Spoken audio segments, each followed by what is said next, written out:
परम पूजनीय श्री गुरुदेव मानवतेचे महान पुजारी राष्ट्रसंत तुकडोजी महाराज, राष्ट्रसंतांचं 55वा पुण्यतिथी महोत्सव आज येरखेडा येथे संपन्न होत आहे. मंचावर उपस्थित आदरणीय श्री या क्षेत्राचे लाडके आमदार बंटीभाऊ भांगडियाजी, माझे ज्येष्ठ बंधू राजूभाऊ देवतळेजी, माझे गुरुवर्य आदरणीय चरडे सर, वेळेचं भांडण बोलतो मंचावर उपस्थित सर्व मान्यवर मंडळी आणि इथे जमलेले सर्व माझे गावागावातून आलेली आणि स्थानिक सर्व गुरुदेव मंडळी, परिचयाच्या दृष्टीने सांगतो. माझं नाव आहे हेमंत तात्याजी मेश्राम. माझं गाव आहे जांभूळघाट, तालुका चिमूर, जिल्हा चंद्रपूर जवळ. 8 वर्ष झाली मी नागपूरला वास्तव्याने आहो. याच वर्षी राष्ट्रसंतांच्या ग्रामगीताचार्य या पदवीने मी सन्मानित झालो आहे आणि विद्यापीठामध्ये राष्ट्रसंतांच्या विषयात EMA सुद्धा मी आहे. ह्या माझ्या जीवनाला जर वेगळी कलाटणी मिळाली असेल तर राष्ट्रसंतांच्या ग्रामगीतेमुळे.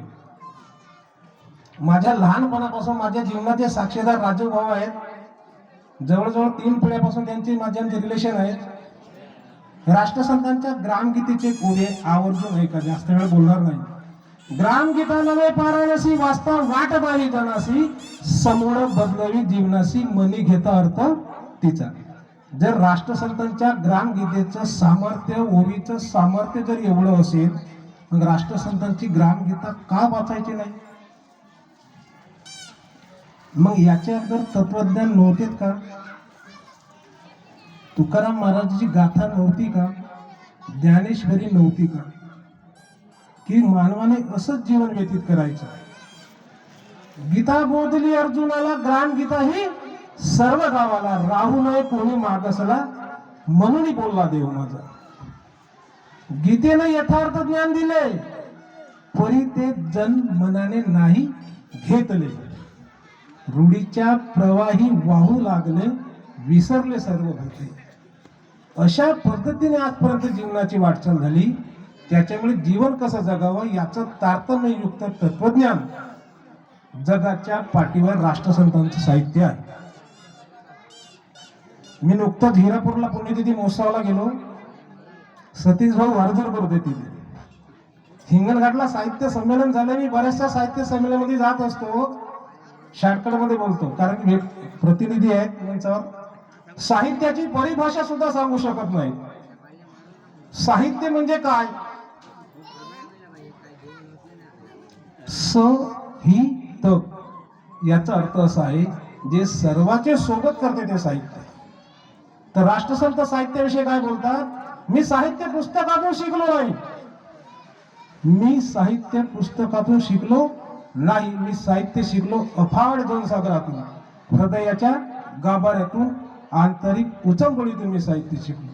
ही राष्ट्रसंतांची साहित्याविषयी असलेली परिभाषा आहे. सखोल तत्वज्ञान.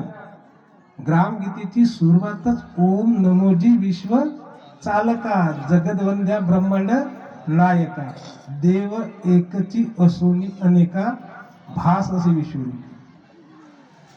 राजू भाऊंना ओळ्या भरपूर पाठ आहे. आमच्याच गुरुदेव परिवारातले काही साहित्यिक, विचारवंत, प्रवचनकार, कीर्तनकार लोक राष्ट्रसंतांच्या तत्वज्ञानाचा विपर्यास करून बोलतात. चरंडेसर उपस्थित आहेत मंचावर. ओम हा शब्द कोण्या धर्माचा बटीक नसून अंतरंगातील स्वर आहे म्हणतात. ओम ह्या शब्द बोलायला लागलं भरपूर वेळ लागेल. ओम या शब्दाचा अर्थ लहर की बरखामध्ये दिला आहे. ओमकारी सबका बीजे.